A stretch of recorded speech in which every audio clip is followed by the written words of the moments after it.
During the mid-2000s, former Washington football team free safety Sean Taylor was one of the most electrifying players in the NFL to watch. The former Miami Hurricane was considered by just about everyone with a brain to be appointment television. Not just for a defensive player either. I know some players end up getting that distinction, but in Sean Taylor's case, the guy was just amazing to watch. Period. He had a reputation for making plays in a way that is truly unique. Not only was he one of the most vicious tacklers who was liable to lay the wood on an opposing wide receiver at a moment's notice, but he also had a nose for the ball. During his short 3.5-year career, he forced 8 fumbles and hauled in 12 interceptions. To say that Taylor was an impact player for those Washington defenses is the understatement of the century. All you need to know about how special Sean Taylor was as a player is the fact that he was the best player on Washington during their last playoff victory all the way back in 2006, during head coach Joe Gibbs' second stint with the organization.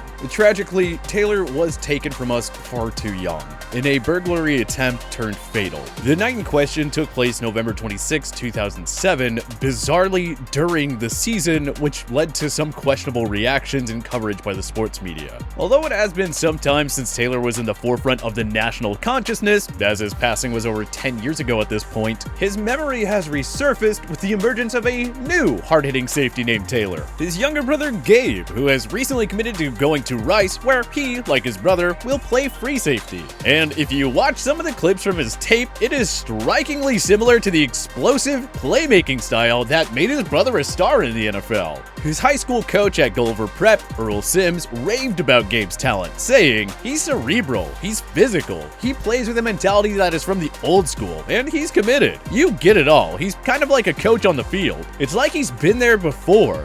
We've had a lot of great players come through Gulliver Prep, but he's on another level.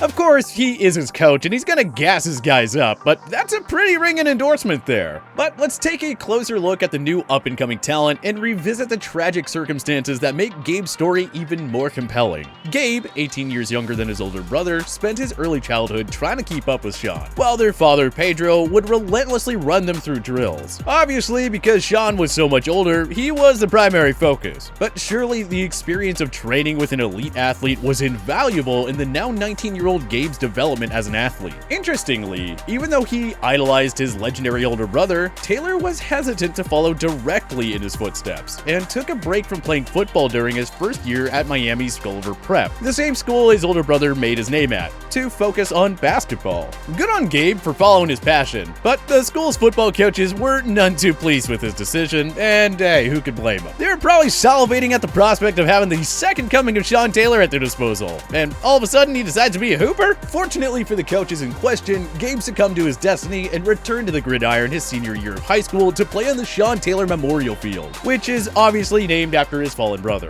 In his first year of football since youth league, little brother produced. Taylor intercepted 10 passes in 12 games for the Raiders, returning 5 for touchdowns. So not too bad for a quote-unquote basketball player. There is one group of coaches that is probably pretty thrilled that Taylor decided to initially pursue basketball, and that's the good people at Rice University, who were able to capitalize on such an elite athletic talent not being on the radar for a lot of the big dog programs around the country. Rice's head coach, Mike Bloomgreen, explained to the Washington Post how ecstatic some of their coaches were when they spotted Taylor during his senior year. I remember as we started to watch him, our wide receivers coach, Mike Kershaw, goes, "This is a guy that's different than anything we have." You can't help but watch the video. It doesn't take long to see that the ball likes Gabe Taylor, like he's always around it, and somehow it ends up in his hands very often. And Rice's defensive coordinator and safeties coach Brian Smith, who would be responsible for directly overseeing Taylor in college, echoed a similar sentiment of excitement, saying, "He just popped off the tape in his ability to create turnovers. He was just making real instinctive plays, just doing things that you can't coach. I thought it was a no-brainer." So I know Gabe is obviously his own man, but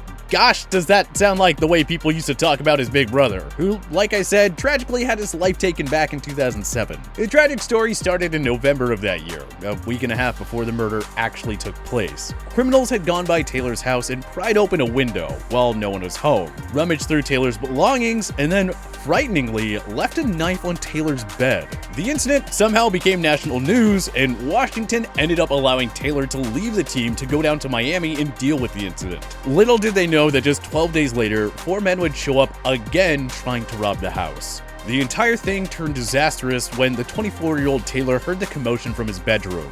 Knowing that his fiancée Jackie Garcia and their 18-month-old daughter Jackie were in the house, he responded to the noise and tried to confront the burglars. He ended up being ambushed by one of the four-armed individuals and was shot in the thigh as they tried to make their getaway. Unfortunately, the bullet ended up catching him right in the worst possible part of the leg and severed a femoral artery, causing extensive blood loss. The Miami-Dade police and EMS tried their best, airlifting Taylor to a nearby hospital's trauma unit to perform emergency medical surgery, but the following morning, Taylor was tragically pronounced dead at just 24 years old. Washington's owner, Dan Snyder, who led a team contingent to Miami to investigate after the shooting, spoke eloquently about Taylor's significance following the tragedy, saying, "Over the last 2 years, I got a chance to really see him grow as a man off the field. Off the field, he became very, very important to me, our organization, and Coach Gibbs. This is a terrible tragedy, and we're going to miss him very, very much." Then, during a rather brutal press conference, Snyder announced that the NFL as a whole was going to honor Taylor with a moment of silence during the next week's games, and that all of the players would wear a number 21 sticker on their helmets. Additionally, during the team's December 2nd game against the Buffalo Bills, which was the first game after the tragedy, Washington's defense took the field playing with 10 men instead of the required 11. Washington has only 10 players. Pete Dowdy is the guy who's expected to replace Sean Taylor in the lineup. He's on the sideline. The players were beyond emotional, signaling up to the sky and holding up the numbers 2 and 1 for Taylor's 21 on numerous occasions throughout the game. The tributes continued throughout the season, and teammates Chris Cooley, Chris Samuels, and Ethan Albright all wore jerseys with number 21 during the 2008 Pro Bowl. The 3 jerseys were auctioned off, and the proceeds donated to the Sean Taylor Memorial Trust Fund to try and help support Garcia and her young daughter. While the proceedings were touching, the entire thing was incredibly sad. In addition to having a young family, Taylor was considered by many to be a great person, and he had been the heart and soul of a young, promising core in Washington. From a fan's point of view, the situation was jarring. I think football fans everywhere were shocked to see such an impactful player have his life taken at such a young age. You just don't expect to see a 24-year-old with an incredibly promising life ahead of him essentially vanish. I think that's why it's so significant to so many people that we get the opportunity to watch his younger brother Gabe give the football business a run for its money. What happened to Sean was so remarkably unfair, and now we get a chance to see his brother try to finish what he started. I don't know, there's just something special about that. Gabe is still just 19, and it will take a couple of years to see how he develops at Rice. But just knowing that Taylor spirit that their father Pedro instilled in the two boys at a young age, Gabe is not someone that you want to bet against. Does it feel like there's a certain responsibility and a weight on your shoulders carrying that name around now? Not at all. I just go out, have fun, and do me. But hey, what about you? Do you think Gabe Taylor will succeed in the NFL? Join us in the comment section below. If you liked this video and learned a thing or two, clicking the like button helps out a ton, and hey, we appreciate it. But if this is your first time coming around to TPS though, subscribing is a great idea because we put out videos like this every single day. But as always, thank you for watching, and we'll see you guys next time.